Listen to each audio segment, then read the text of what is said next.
नमस्कार।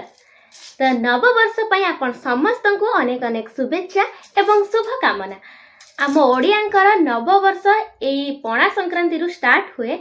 तो आज पणा संक्रांति आमे आसु पणा संक्रांति सेलिब्रेट करने आम गाँ को आम गाँव रे पणा संक्रांति बहुत भल से सेलिब्रेट करा जाए। आम गाँव रे मंदिर अच्छी माने हनुमान मंदिर, राधाकृष्ण मंदिर, गोपाल जीव, माँ सिंह बाहिनी ए सबू मंदिर आपण मन को आगु देखी सारी जी। और विशेष करी हमर जो पणा संक्रांति रे ठाकुर पाखरे पणा लगे और जो छतुआ लगे कोठी कोठी कह जाए छतुआ संक्रांति मध्य।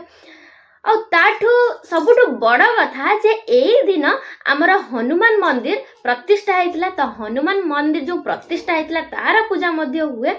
तो चलंतु आमे केमिति गाँ रे मजा करूछु आ केमिति आम पणा संक्रांति आ आम नुआ वर्ष सेलिब्रेशन होउची एई ब्लॉग रे देखिबा। आउ बढ़िया बढ़िया ब्लॉग आसीबार अछि कारण एठी हमर बाली यात्रा हुए एई समय रे एई पणा संक्रांति समय रे कुहा जाय बहुत विभिन्न प्रकार कास्ट अच्छी किछि जातिर एमिति अच्छी जे से माने एठी सुवर्णरेखा नदी अच्छी से नदी पाखरे एई पणा संक्रांति दिन से माने भूर भूर आसी श्राद्ध दियंती। श्राद्ध पड़े तापरे एठी मेला बसिताए। तो मेला रे समस्ते बहुत एंजॉय करंती।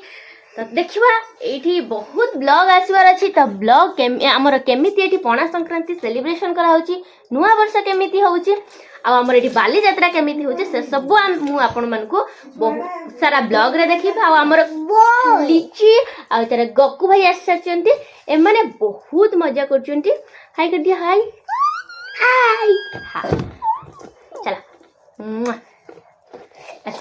खोले।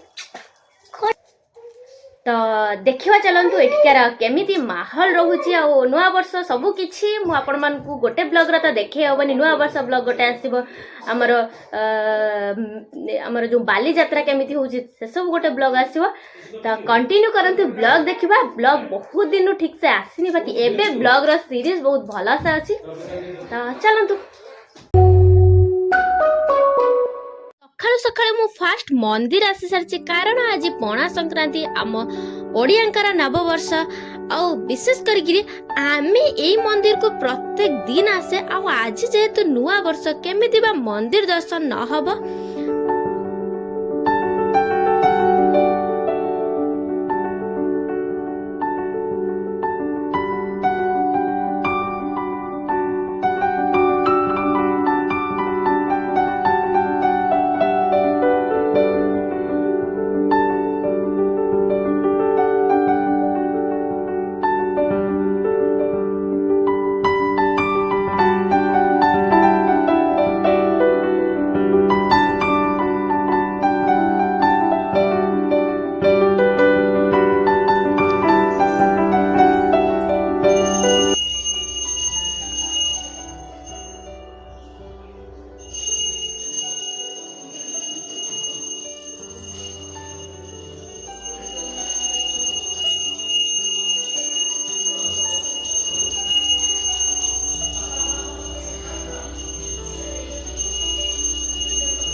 एबे मु आसरछि बजरंगबाली मंदिर। आगरु आपण माने एई मंदिर निहाती देखिथिबे। मु एई मंदिर रो गोटे स्पेशल ब्लॉग बनैछि, आपण माने मो ब्लॉग चैनल रे जाई देखि परिबे।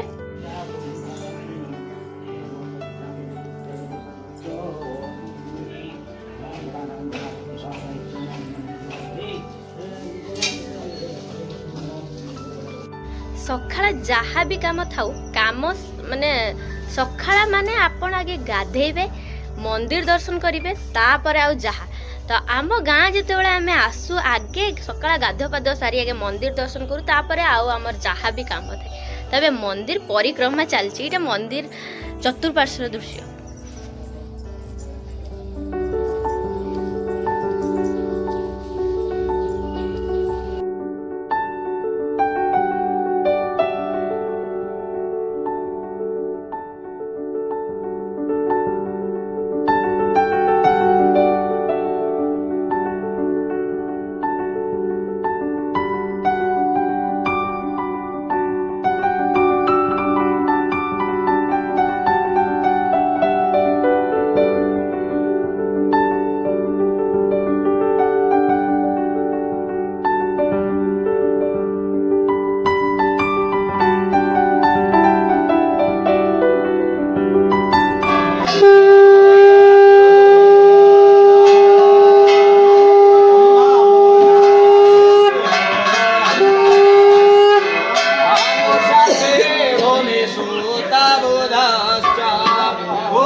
शासने राहु केतु गुरुवन्तु ते सर्व मम देव देव गुरुवन्तु ते सर्व मम देव देव गुरुवन्तु ते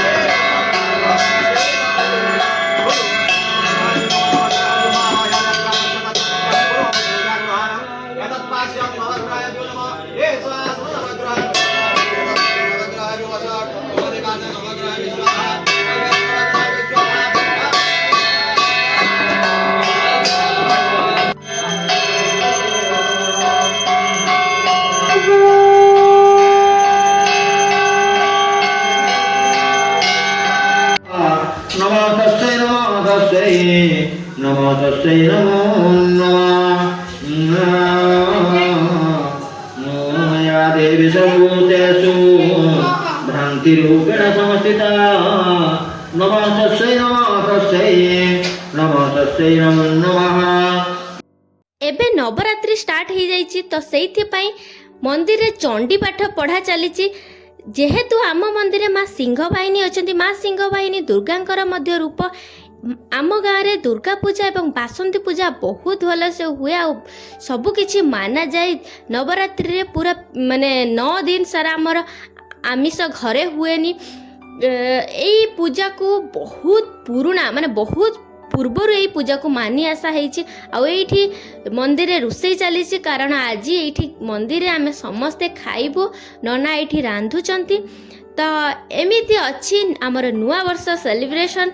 ଆଉ ଏବେ ମୁଁ ଆସି ସାରିଛି ଆମ ଘରକୁ, କାରଣ ଆମ ଘରେ ମୁଁ ତ କହିଛି ଯେ ଯେଉଁ ବାଲିଯାତ୍ରା ଏବେ ଷ୍ଟାର୍ଟ ହେଇସାରିଛି। ତ ବାଲିଯାତ୍ରାର ଫୋକସ୍ ମାନେ ସବୁଠୁ ପପୁଲାର ଜିନିଷ ଏଇ ଯେଉଁ ଚଲା, ପାଛିଆ, ଝଙ୍କା, ଆମର କୁଲା, ଲୁହା ଜିନିଷ ଯାହା ବି, ତ ଏଇସବୁ ବହୁତ ବିକ୍ରି ହୁଏ। ତ ଆମ ଘରକୁ ମଧ୍ୟ ଦାଦା ନେଇ ଆସିସାରିଛନ୍ତି। ଆଉ ବାଲିଯାତ୍ରା ଟାଇମ୍ରେ ଦାଦା ବିଭିନ୍ନ ପ୍ରକାର ମାନେ ମିଠା, ତେଲ ଭାଜି ସବୁକିଛି ସକାଳ ହେବ ମାତ୍ରେ ଆଗେ ସେ ନେଇ ଆସିଥିବେ। ତାପରେ ଆମର ଏଇଠି ମୁଢ଼ି ଗୁଳା ଚାଲିଛି ଆଉ ଖିଆ ହେବ। ଏତେ ସବୁ ଆଇଟମ୍ ଅଛି, ତା ସହିତ ପୁଣି ଆମ୍ବ ଚଟୁଣି ହେଇଛି ଚାଖଣା ପାଇଁ। ତାର ଯେଉଁ ମଜା, ସକାଳ ଉଠିବେ ଆପଣଙ୍କୁ ଏତେ ସାରା ଭେରାଇଟି ମିଳୁଥିବ। ତ ଆଉ କ'ଣ କହିବି, ଆଜିର ବ୍ଲଗ୍ଟି ବିଶେଷ ବଡ଼ ନଥିଲା, ଛୋଟ ଥିଲା। ଆମେ 2 ଯା ବସି ସାରିଛୁ। ଏବେ ଖାଲି ମୁଢ଼ି ଉପରେ ମୁଢ଼ି ଗୁଳା ଚାଲିବ, ଖିଆ ଚାଲିବ, ସାଙ୍ଗରେ ଏତେ ସାରା ଆଇଟମ୍ ଅଛି। ତ ଆଜିର ବ୍ଲଗ୍